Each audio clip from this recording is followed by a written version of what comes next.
Hello दोस्तों, नमस्कार। मैं प्रिंस हूँ और मैं दिल्ली यूनिवर्सिटी से कुछ यहाँ से जितने भी 2020 में आईएएस बने हैं उनकी मैं सूची आपको बता रहा हूँ। और दिल्ली यूनिवर्सिटी में आप जानकर ये भी आश्चर्य होगा कि टॉप 20 में पाँच बच्चे जो हैं केवल दिल्ली यूनिवर्सिटी से ही हैं। वो दिल्ली यूनिवर्सिटी से और पांचों का नाम इस प्रकार से मैं रख रहा हूँ, आप देख सकते हैं, सुन सकते हैं कि सत्यम गांधी है जो रैंक 10 था। और उसी तरह से टीना डाबी की बहन रिया डाबी हैं, रैंक 15 था। सार्थक अग्रवाल हैं, रैंक 17 था। यश जलूका हैं जो रैंक 4 था। ममता यादव हैं, रैंक 5 था। दोस्तों, मैं इन लोगों के बारे में बारी बारी से पूरा डिटेल्स बता रहा हूँ, किस कॉलेज से थे और इन्होंने कब ग्रेजुएशन फाइनल किया और इन लोगों को आईएएस बनने में कितना समय लगा। तो दिल्ली यूनिवर्सिटी से एक चीज़ और आसान हो जाती है आईएएस बनना, क्योंकि ये मुखर्जी नगर दिल्ली यूनिवर्सिटी के केंद्र में ही रहता है। और दिल्ली यूनिवर्सिटी से मुखर्जी नगर बहुत ही नज़दीक है और वहाँ से जितने भी मटेरियल मुखर्जी नगर में मिल जाते हैं, मतलब मान के चला जाता है कि मुखर्जी नगर आईएएस की फैक्ट्री है। बहुत ज़्यादा लोग दिल्ली यूनिवर्सिटी से कहें या ये मुखर्जी नगर से कहें, वहाँ से आईएएस बनते हैं। तो चलिए दोस्तों, मैं बारी बारी से मैं बता रहा हूँ। सबसे पहले मैं बता रहा हूँ ये सत्यम गांधी के बारे में। सत्यम गांधी का रैंक जो था 2024 यूपीएससी एग्ज़ाम में उनका रैंक 10 था। ये हैं सत्यम गांधी और ये 10th में भी मतलब पूरा टॉप किए थे, सेकंड नंबर पे आए थे। उसके बाद से इनका है जो समस्तीपुर के रहने वाले हैं सत्यम गांधी, और दीनदयाल कॉलेज से दिल्ली ऑफ यूनिवर्सिटी से ही पढ़े हैं। और उसी तरह से कि 2018 में ये ग्रेजुएशन फाइनल हो गया था और समझिए कि 2 सालों में ये यूपीएससी निकाल लिए, मतलब 5 सालों 2018 में गए होंगे, 15 में गए होंगे ग्रेजुएशन करने के लिए, 2018 में फाइनल हो गया ग्रेजुएशन और 20 में इनका यूपीएससी का रिजल्ट भी आ गया, मतलब ये आईएएस भी बन गया। दूसरी हैं रिया डाबी भी हैं जो टीना डाबी की बहन है, इनका रैंक 15 था और ये भी पॉलिटिकल साइंस से ही एमए की है, ग्रेजुएशन की हैं। और इनकी बहन जो टीना डाबी थी वो भी 2015 की टॉपर थी, उनका रैंक यूपीएससी में 1 था। और ये 2020 में 15 रैंक आया है टीना डाबी के बहन रिया डाबी का। और ये आपको मैं बता दूं दूसरी बात कि ये भी श्री राम कॉलेज से पॉलिटिकल साइंस से ग्रेजुएशन की हैं।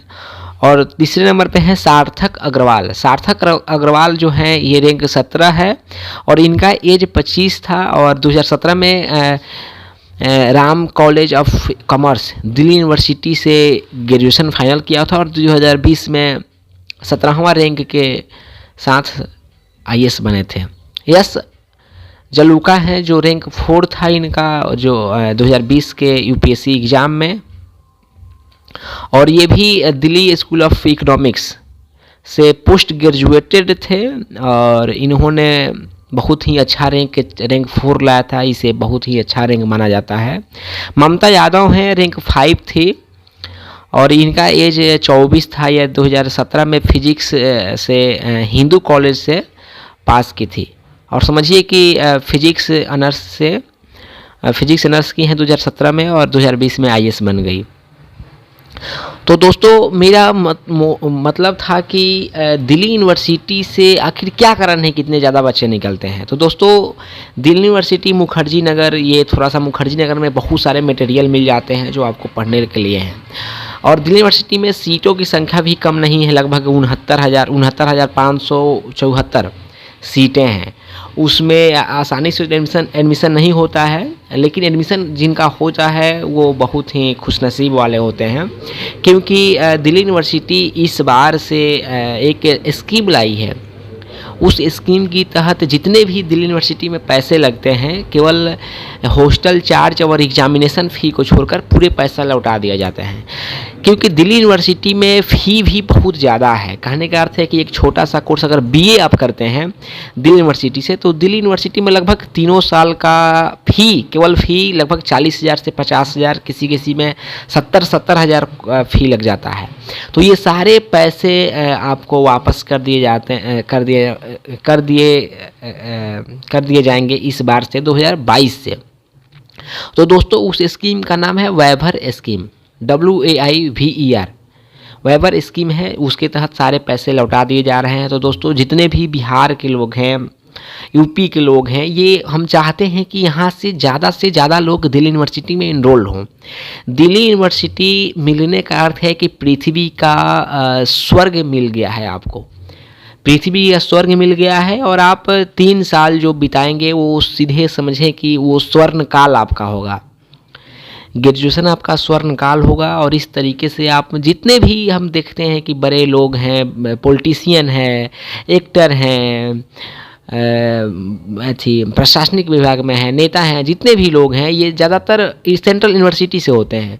और सेंट्रल यूनिवर्सिटी से तो बात छोड़िए, सब उसमें भी सबसे ज़्यादा दिल्ली यूनिवर्सिटी से होते हैं। तो दिल्ली यूनिवर्सिटी आप सबके लिए सबसे बेस्ट है। अगर सभी सेंट्रल यूनिवर्सिटी में से अगर किसी भी यूनिवर्सिटी को चुनना हो तो आप दिल्ली यूनिवर्सिटी को चुनिएगा, क्योंकि दिल्ली यूनिवर्सिटी में आप जानकर आश्चर्य होगा आपको कि 69,000 सीट है, 69,574, और लगभग इतने लोगों को 69,574 लोगों को कॉल लेटर भेजा गया था, जिसमें से फर्स्ट राउंड में ही 59,000 लोगों ने इनरोल कर लिया। तो दोस्तों आप समझ सकते हैं कि मुश्किल भी है थोड़ा सा कि फर्स्ट राउंड में 69,000 सीट भर जाती है, क्योंकि दिल्ली यूनिवर्सिटी जिसको मिलता है वो छोड़ता नहीं है, उसके बाद से लोग BHU को प्रायोरिटी देते हैं, उसके बाद से इलाहाबाद यूनिवर्सिटी को प्रायोरिटी देते हैं, AMU है, JNU है। तो दोस्तों धन्यवाद, मैं आपको बताया कि दिल्ली यूनिवर्सिटी चुने, और दिल्ली यूनिवर्सिटी से 2020 में ही इन 5 लोगों का मैंने नाम बताया, जिसमें टीना डाबी थी, टीना डाबी की बहन रिया डाबी थी। ये सब लोग पॉलिटिकल साइंस से BA किया है। तो दोस्तों आपको स्ट्रीम चुनने में, आपको आगे बढ़ने के लिए साइंस, आर्ट्स, कॉमर्स के चक्कर में नहीं पढ़ना है। आपको जहाँ पे रुचि हो वहाँ पे जाइए, क्योंकि आपको अगर रुचि है किसी भी क्षेत्र में, वो पॉलिटिकल साइंस हो, हिस्ट्री हो, चाहे कुछ भी हो, जिसमें रुचि है आप उसी रास्ता को चुने, उसमें भी आप बेहतर कर सकते हैं, नो डाउट। तो धन्यवाद मित्र, आप लोग देखते रहिए हमारे चैनल को, CUET जंक्शन को, और अच्छा लगे तो सब्सक्राइब कीजिए, मुझे मोटिवेट कीजिए और आगे बढ़ाइए। धन्यवाद।